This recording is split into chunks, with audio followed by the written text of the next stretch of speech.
Good afternoon, everyone. Thank you for being here. Joining me this afternoon are Lieutenant Governor Boyd Rutherford, our Chief Legislative Officer Kiefer Mitchell, our Maryland Budget Secretary David Brinkley, and State Superintendent of Schools and the Chair of the Interagency Commission on School Construction, Dr. Kerwin Commission. We are here today to launch the next chapter of education reform in Maryland, which will provide increased investment for our schools, more accountability for Maryland parents, teachers, and taxpayers, and most importantly, which will help achieve better results for our children.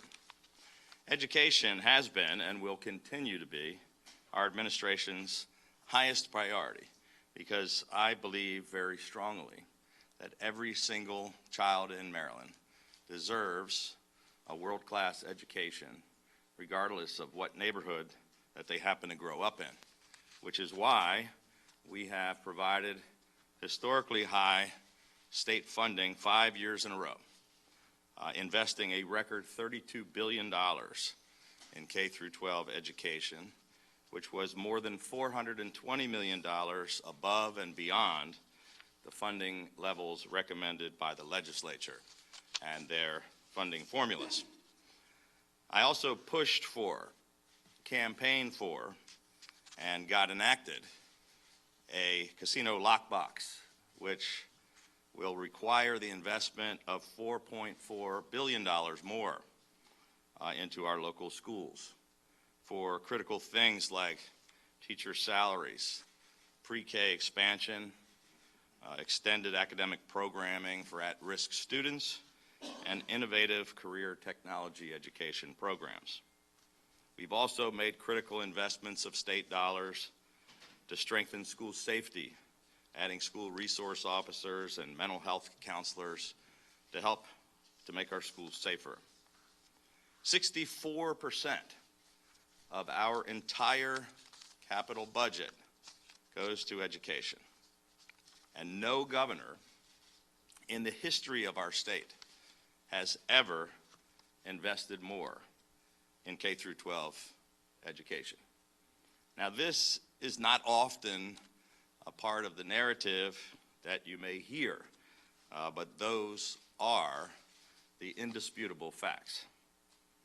Today, we intend to build on our historic investment in education during the Hogan-Rutherford administration by introducing the Building Opportunity Act of 2020, which will provide $3.8 billion in school construction funding over the next 5 years, and which will enable us to bring local schools all across our state into the 21st century.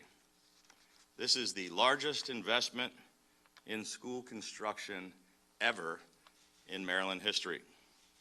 The state has received a total of $3.7 billion in funding requests from local school systems, including requests for upgrades and repairs to aging schools.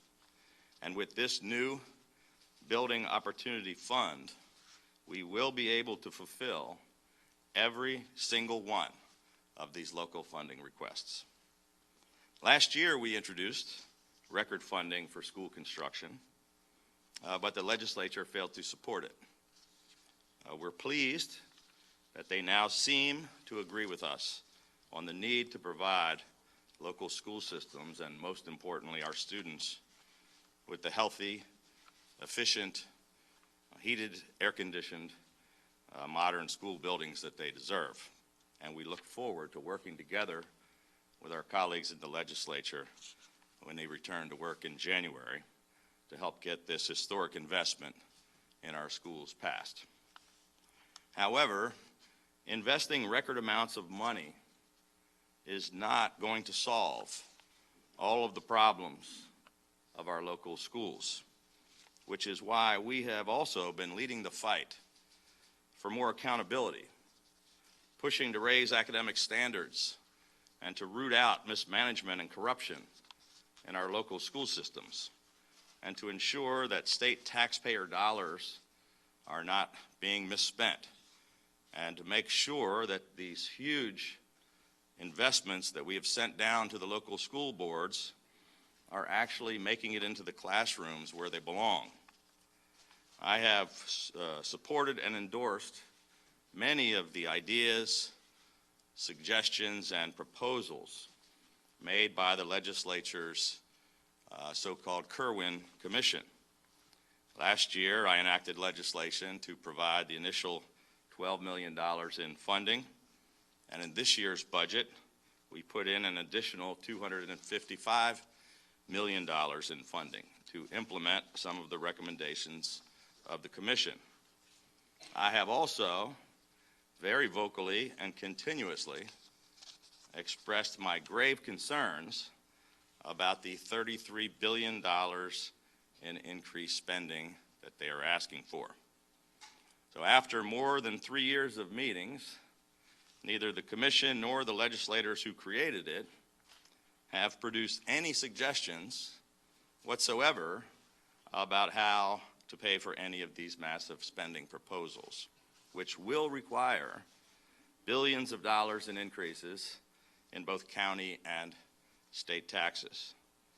These proposals would cost $33 billion in state and local tax increases and force a crushing $6,200 tax hike on the average Maryland family. And I will not support these increases in state taxes.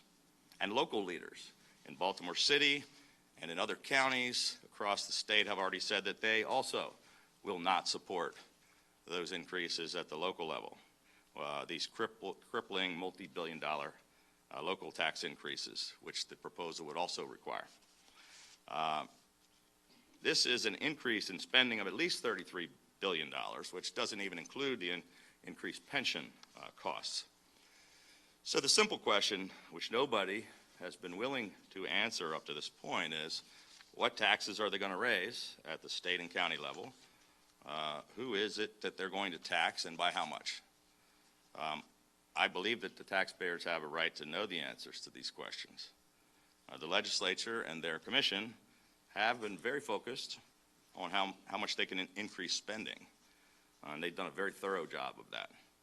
But I'm much more interested in how we can get better results for our children and what accountability measures we can put in place to make sure that we can achieve better results. There's one thing that we know for certain, and that is that more funding alone does not equate to better results. Baltimore City, for example, receives nearly 2/3 more money per pupil than the average school across Maryland, statewide. They are, in fact, the third highest funded school system in America among the largest 100 school systems. And yet Baltimore City has some of the worst results. The Thornton Commission plan increased state funding for education in Maryland by more than 121% between FY 2003 and FY 2020. But despite these massive funding increases, 8th grade math proficiency rate increased by just 3 percentage points over that same period of time. Proficiency gaps between white and African American students worsened. And only 33% of 8th graders are at or above a proficient rate in math. These results are not acceptable.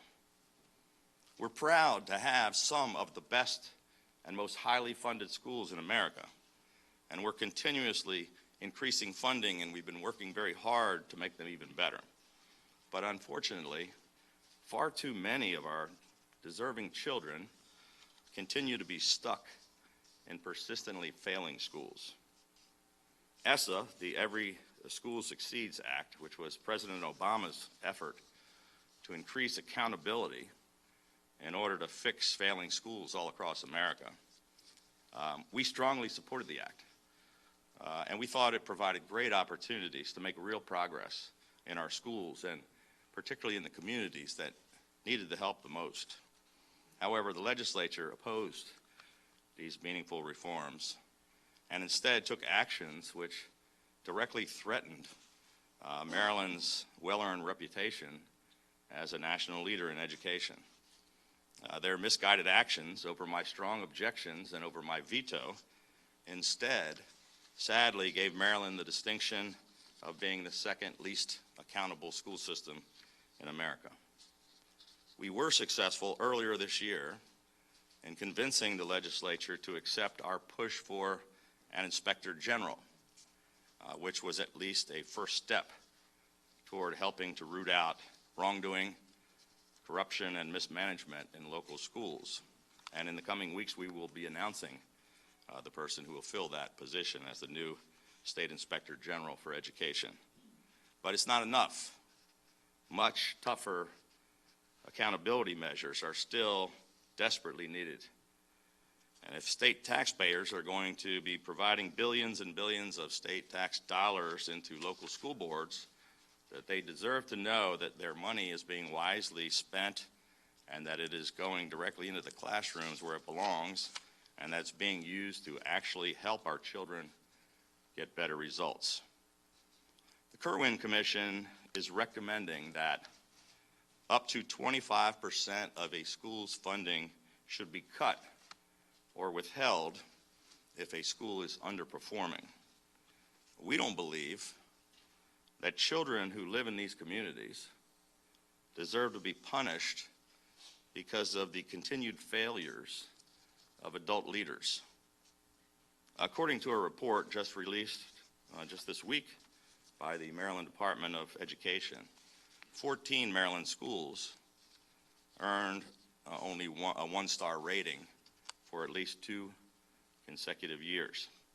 And yet, sadly, currently, there's no accountability mechanism for the state or for parents, teachers, or the local community to intervene or to take actions in order to bring about improvements to these failing schools.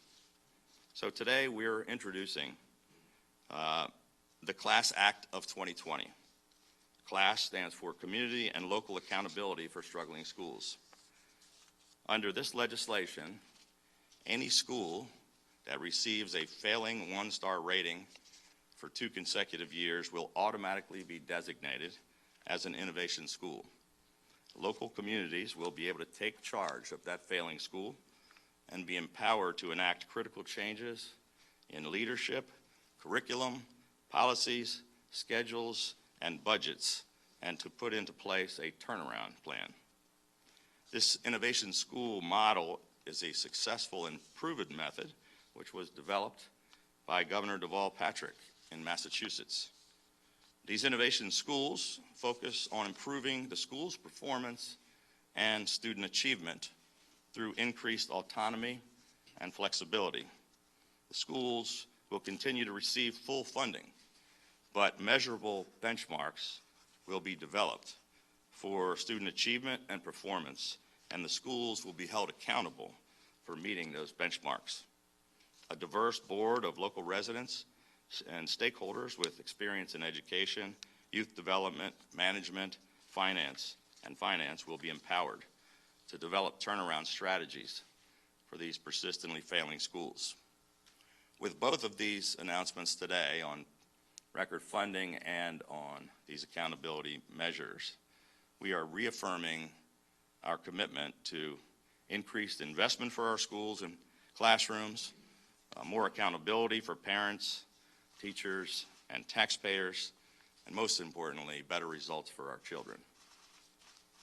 And with that,